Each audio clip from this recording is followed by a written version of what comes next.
Hello everyone, అందరూ ఎలా ఉన్నారు? బాగున్నారా అండి? వెల్కమ్ టు చిన్న లైఫ్. ఈరోజు నేను మీకు ఏం చెప్దామనుకున్నానంటే మీకు ఒక విషయం చెప్పాలండి. వంట చేయటం చాలా ఈజీ. వంట చేయడానికి అరగంట పడితే ఈ వీడియో తీయడానికి గంట పట్టింది. మీరే చూడండి అనుకుంటున్నారా? ఓకేనండి. వంటతో పాటు నేను మీకు ఒక కథ చెప్దాం అనుకుంటున్నా. కథ అంటే నిజమైన కథ చెప్పాలనుకుంటున్నానండి. ఓకే, మీరు వంట చూస్తూ ఉండండి, నా కథ వింటూ నేను ఎలా చేశానో. ఓకే, ఏంటంటే నేను నిన్న ఓల్డేజ్ హోమ్కి వెళ్ళానండి. వెళ్ళేటప్పుడు అక్కడికి లోపలికి ఎంటర్ అయ్యేటప్పుడు చాలా బాధగా అనిపించింది. అయ్యో పాపం వీళ్ళందరూ ఎలా ఉంటారు ఏంటి అని చెప్పేసి. కానీ అక్కడికి వెళ్ళాక వాళ్ళందరినీ చూశాక వాళ్ళందరూ సంతోషంగా ఒకరికొకళ్ళు మాట్లాడుకుంటూ ఒకళ్ళ మీద ఒకళ్ళు జోక్స్ వేసుకుంటూ ఉన్నప్పుడు తర్వాత వాళ్ళతో మాట్లాడాక నేను బయటికి సంతోషంగా వచ్చానండి. ఏంటనుకుంటున్నారా? అక్కడ వాళ్ళతో మాట్లాడుతున్నప్పుడు ఒక తాతయ్య నా మనసుకి చాలా దగ్గరగా అనిపించారు. అతను చెప్పినది నిజము. నేను అది మీకు అందరికీ చెప్పాలని అనుకుంటున్నానండి. ఏంటిది అని అనుకుంటున్నారా? అతని జీవితంలో జరిగిన కొన్ని సంఘటనలు అవన్నీ చెప్తూ ఉన్నారనమాట. అందులో ఒకటి నేను మీకు షేర్ చేయబోతున్నానండి. ఏంటంటే ఆ తాతయ్య చిన్న పల్లెటూరులో ఉండేవాళ్ళంట. తాతయ్యకి చిన్నప్పుడే పెళ్లి చేసేసారంట. సో తాతయ్య నాన్నమ్మ ఇద్దరు కలిసి సంతోషంగా ఉండేవాళ్ళంట. వాళ్ళకి పిల్లలు పుడుతూ ఉన్నారంట. అప్పటి కాలంలో మనకి సరైన వైద్యం లేక చనిపోతూ ఉండేవాళ్ళండి. అలానే చనిపోయారంట. అలా ఎంతోమంది పోయాక ఒకే ఒక్క కొడుకు మాత్రం వీళ్ళకి మిగిలాడంట. ఆ కొడుకు వచ్చేసి చాలా ప్రేమగా గారాబంగా పెంచుకున్నారంటండి. బాగా చదివిపించారు. వీళ్ళిద్దరు తాతయ్య నాన్నమ్మ ఇద్దరు బాగా కష్టపడి ఆ అబ్బాయిని బాగా పెంచుకున్నారంట. తర్వాత ఆ అబ్బాయి ఏం చేశాడంటే చక్కగా చదువుకుని ఆ అబ్బాయి కూడా మంచి ఉద్యోగం తెచ్చుకున్నాడంటండి. ఉద్యోగం తెచ్చుకున్నాక పట్టణానికి వెళ్ళాలి కదండి. అలానే ఆ అబ్బాయి పట్టణంకి వెళ్ళేసి అక్కడ ఉద్యోగంలో జాయిన్ అయ్యాడంట. జాయిన్ అయిన కొన్ని రోజులకి వీళ్ళకి ఒక ఉత్తరం వచ్చిందంట. ఏమని, ఇలా మీ అబ్బాయికి యాక్సిడెంట్ అయిందండి, త్వరగా రండి అని చెప్పేసి. అప్పటి కాలంలో ఫోన్లు ఇవి తక్కువ కదండి. అందుకని చెప్పేసి వీళ్ళు బయలుదేరి అక్కడికి వెళ్ళాక అప్పటికి అబ్బాయి చనిపోయి ఉన్నాడంట. అది చూసి వీళ్ళు చాలా బాధపడ్డారంట. దేవుడి మీద ఒక తెలియని ఒక నమ్మకం పోయి ఒకలాంటి బాధతో విరక్తితో ఇద్దరు తాతయ్య నాన్నమ్మ ఇద్దరు ఉన్నారంట. అలాగా ఇంటికి తిరిగి వచ్చాక కూడా చాలా ఒంటరిగా చాలా బాధగా ఉండేవాళ్ళంట ఇద్దరు. అలా కొన్ని రోజులు గడిచాక అతనికి ఏమైందంటే ఇద్దరు ముసలివాళ్ళు అవుతున్నారు కదండి. ఇంకా వాళ్ళ దగ్గర శక్తి లేక ఇన్ని రోజులు అంటే కొడుకుకి ఉద్యోగం వస్తే పర్లేదు, మన కష్టాలు తీరిపోతాయని అనుకున్నారంట. ఇప్పుడు ఏమైంది, కొడుకు కూడా అలా అయ్యేటప్పటికి ఇంకా వాళ్ళకి చాలా ఏం చేయాలో తెలియక వాళ్ళ వయసు మీద పడుతూ ఉందంట. అది కాకుండా నానమ్మకి తెలియకుండానే ఒక చిన్న వ్యాధి అంటే క్యాన్సర్ ఇలా ఏదో స్టార్టింగ్ స్టేజ్లో ఉంది అనగానే ఇంకా తాతయ్యకి భయము అన్నీ, అందరూ వెళ్ళిపోతున్నారు, తనని ఒంటరి వాడిని చేసని బాధపడుతూ ఉండేవాడంట. అలా ఉంటున్నప్పుడు తన స్నేహితుడి దగ్గరికి వెళ్ళి చెప్పుకున్నప్పుడు, అరే నీ కొడుకు స్నేహితుడి దగ్గరికి వెళ్ళి చెప్పుకున్నాక ఆ స్నేహితుడు ఒక సలహా ఇచ్చాడంట. నీ కొడుకు గవర్నమెంట్ జాబ్ కదరా జాయిన్ అయింది, మీ కొడుకు పేరు మీద డబ్బులు ఇస్తానన్నారు కదా, ఇప్పుడు వెళ్ళి తెచ్చుకోరా అని చెప్పాడంట. అప్పుడు కానీ ఇతనికి చనిపోయిన తన కొడుకు డబ్బులతో బతకటమే ఇష్టం లేదంట. అందుకని చెప్పేసి ఇతను వెళ్ళలేదు ఇన్ని రోజులు.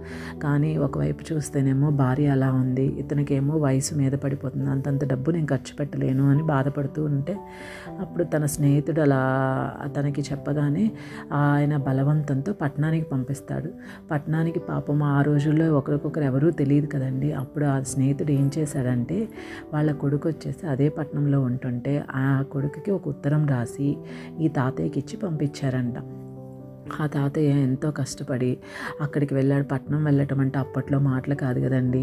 మనలాగా ఇప్పుడంటే ట్రైన్ బుక్ చేసుకొని టకటక వెళ్ళిపోతాం. అప్పుడు అలా కాదండి. ఎప్పుడు ట్రైన్ వస్తుందో తెలియదు, ఏ టైంకి వెళ్తారో తెలియదు, ఇలా ఉండేదన్నమాట. అలాగా రైలు ఎక్కి వెళ్ళిపోయాడంట. వెళ్ళిపోతే అక్కడ చూస్తే అక్కడ అడ్రస్ అంతా వెతుక్కొని ఎంతోమందిని అడిగి తిరిగి వెళ్ళేటప్పటికి సాయంత్రము 11 ఆ టైం అయిందంట. అక్కడ ఒక ఇంటి దగ్గరికి వెళ్ళేసి బెల్ కొట్టాడంట. బెల్ కొట్టగానే ఒక అబ్బాయి వచ్చాడంట. ఒక అబ్బాయి అంటే ఇంచుమించుగా ఒక 28 సంవత్సరాల వయసున్న ఒక అతను వచ్చాడంట. వస్తే వచ్చి డోర్ ఓపెన్ చేసి చూశాడంట. ఆ అబ్బాయి ఎవరు అని ఆశ్చర్యంగా చూస్తూ ఉన్నాడంట. ఈ తాత తన చేతిలో ఉన్న ఉత్తరం తీసి ఇచ్చాడంట. ఆ అబ్బాయి ఉత్తరం తీసుకొని అతన్ని చూస్తూ, మీరు ఎక్కడి నుంచి వచ్చారు అంటే, నేను ఇలా ఒక ఊరు నుంచి వచ్చాను, మీ నాన్నగారు పంపించారు బాబు, ఈ ఉత్తరం చదువు అని ఇచ్చాడంట. ఆ అబ్బాయి ఉత్తరం చదువుతూ, సరే మీరు లోపలికి రండి, బయట కూడా అలా వర్షం పడుతుంది అని చెప్పేసి లోపలికి పిలిచి కూర్చోపెట్టాడంట. అడిగాడు, మీరేమైనా తిన్నారా తాతయ్య అని అడిగితే, లేదండి ఏం తినలేదు అంటే, ఆ అబ్బాయి అప్పటికప్పుడు అతనికి భోజనం పెట్టేసి ఇంకా వాళ్ళ నాన్న పంపించిన ఉత్తరం చదువుకున్నాడంట. చదివేసి అతనికి ఫోన్ చేసి మాట్లాడి వచ్చేసాడంట. వచ్చిన తర్వాత ఇంకా తాతయ్య భోజనం చేశాక, సరే తాతయ్య ఇప్పుడు పడుకోండి, రేపొద్దున వెళ్దాము, నేను మిమ్మల్ని అక్కడ తీసుకెళ్ళి వదిలిపెడతానని చెప్పాడనమాట. సరే అని చెప్పేసి ఇద్దరు పడుకున్నాక తర్వాత రోజు పొద్దున్నే ఏమైంది, ఎప్పట్లాగే ఆ తాతయ్య పొద్దున్నే లేచి మామూలుగా పల్లెటూరులో తెల్లవారుజామునే లేస్తారు కదండి, తాతయ్య అలానే లేచారంట. 4ంటికి అలా లేచి తను స్నానం చేసి బ్రష్ చేసి అలా కూర్చున్నారంట. అంతలోకి అబ్బాయి కూడా లేచి వచ్చేసాడంట. పొద్దున్నే లేచి ఇద్దరు టీ తాగేసేసి ఇంకా బయలుదేరి వెళ్తూ టిఫిన్ చేశారంట. తాతయ్యకి 1, 2 కాకుండా ఎన్నో పెట్టించాలని చెప్పేసి అబ్బాయి అన్నీ బాగా కడుపు నిండా పెట్టించి తీసుకెళ్ళాడంటండి. వాళ్ళ కొడుకు ఆఫీస్ దగ్గర తీసుకెళ్ళి అక్కడ వెళ్ళగానే తాతయ్య చెప్పంట, పర్లేదు బాబు, నువ్వు వెళ్ళిపో, నువ్వు జాబ్ చేస్తున్నావు కదా, మళ్ళీ నువ్వు ఇక్కడ ఉంటే నీకు లేట్ అవుతుంది, వెళ్ళిపో అని చెప్తే ఆ అబ్బాయి ఏం చేశాడంటే, లేదు తాతయ్య, నేను ఇక్కడే ఉంటాను, మీరు మా నాన్న ప్రాణ స్నేహితుడు కదా, మీకు అన్నీ అయిపోయాక నేను వెళ్తాను, ఈరోజు నేను అయినా లీవ్ పెట్టాను మీకోసం అని చెప్తే, అవునా బాబు అని చెప్పాడండి. అప్పుడు ఆ అబ్బాయి ఇంకా తాతయ్యకి కావాల్సిన అవసరాలు అన్ని పేపర్ల మీద సంతకాలు ఏమేం కావాలో అన్ని ఫార్మాలిటీస్ కంప్లీట్ చేసుకున్నాక ఇంకా అబ్బాయి చెప్పాడంటే, మీకు కొన్ని రోజులకు డబ్బులు వస్తాయి తాతయ్య అని చెప్పాడంట.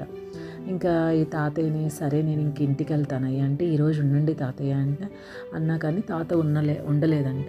సో ఆ అబ్బాయి ఏం చేశాడంటే, సరే తాతయ్య, నేను మిమ్మల్ని రైల్వే స్టేషన్ దగ్గర నేను మిమ్మల్ని దింపుతాను అని చెప్పాడంట. వద్దు బాబు నేను వెళ్తానంటే, పర్లేదు తాతయ్య అని ఆ అబ్బాయి తీసుకొని వెళ్ళి రైల్వే స్టేషన్ దగ్గర దింపి మళ్ళీ తాతకు కావాల్సినవి తినటానికి అరటికాయలు ఇలా ఇచ్చి మళ్ళీ పంపించాడంట. కానీ వెళ్తున్న టైంలో ఆ అబ్బాయి చెప్పాడంట, తాతయ్య మీరు తీసుకొచ్చిన ఉత్తరము నాకు సంబంధించింది కాదు తాతయ్య, ఆయన ఎవరో నాకు తెలియదు, నాకు వచ్చేసి ఆ టైంలో మిమ్మల్ని చూడగానే చాలా బాధేసింది, ఆ అడ్రస్ చూస్తే మేమున్న ప్రదేశం నుంచి అక్కడికి ఇంకా చాలా దూరం వెళ్ళాలి, మీరు అక్కడికి వెళ్ళటానికి ఇంచుమించుగా 2-3 గంటలు పడుతుంది, అప్పటికే 11 అయింది, మిమ్మల్ని చూస్తే చాలా అలసిపోయి జాలీగా అనిపించారు, అందుకే నాకు ఆ టైంలో మీకు చెప్పాలనిపించలేదు, కానీ మీరు ఉత్తరం చూపించాక నేను ఆయనకి ఫోన్ చేసి నేను అన్నీ చెప్పాను, ఆయన సరే అన్నారు అని చెప్పి తాతయ్యకి చెప్తే తాతయ్యకి కళ్ళ నిండా బాగా ఏడుపు వచ్చిందంట.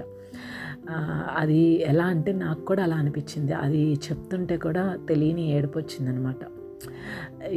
అతను సహాయం చేశాడు, ఎవరో తెలీదు, కానీ అబ్బాయి అంత సహాయం చేశాడు నా కోసము అని చెప్పేసి ఇంకా ఆ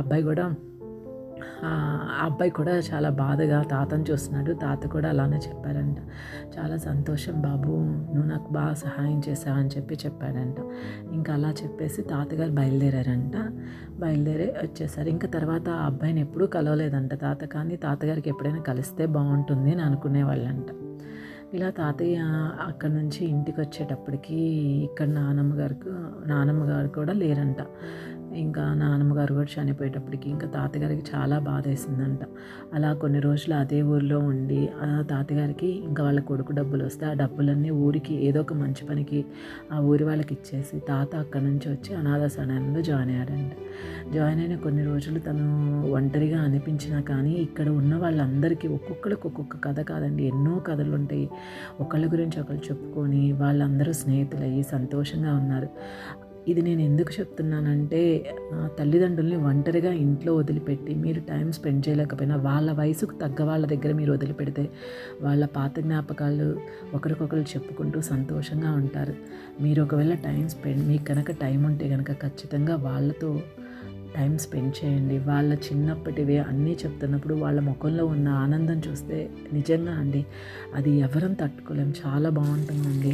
వాళ్ళందరూ మహావృక్షాలైతే మనం ఆ వృక్షాలకు వచ్చిన కాయలము లేదా పువ్వులమండి. వాళ్ళు లేకపోతే మనం లేము. ఓకే. ఓకే. మన వంట ఎంతవరకు వచ్చింది చూద్దాం. ఓకే. ఈరోజు వచ్చేసి తోటకూర, చుక్కకూరతో శనగపప్పు వేసి మీకు చూపించాను కదండీ. శనగపప్పును కొంచెం బాయిల్ చేసుకుంటామండి. ఆ బాయిల్ చేసిన వాటర్‌తోనే నేను కొంచెం రసం పెట్టానండి. చాలా సింపుల్‌గా ఉంటుంది. చాలా సాఫ్ట్‌గా ఉంటుందండి మన స్టమక్‌కి. ఇంకా తోటకూర, చుక్కకూరలో మీకొక చిన్న చిట్కా అని చెప్పాను కదండీ. ఆ చిట్కా ఏంటంటే మీరెప్పుడూ రెగ్యులర్‌గా చేసినట్లే చేస్తూ అందులో కొంచెం ఆచి చికెన్ మసాలా, కొంచెం చికెన్ మసాలా పౌడర్ వేశానండి. అది వేయటం వల్ల ఏంటంటే మీకు ఆ స్మెల్ వస్తదండి. భలే కమ్మటి వాసన వస్తుంది ఆ కూర ఉడుకుతున్నప్పుడు. మీరు కూడా ట్రై చేసి చూడండి. మీకు ఖచ్చితంగా నచ్చుతుందండి. చూసారా? కుక్కర్ కూడా కొయ్యటం మొదలుపెట్టిందండి. ఇంక మీరు భోజనానికి రెడీ అవ్వండి అని చెప్పేసి. మేమైతే గనక భోజనానికి రెడీ అవుతున్నాను. ఏమేమి తింటున్నానో మీకు చూపిస్తాను.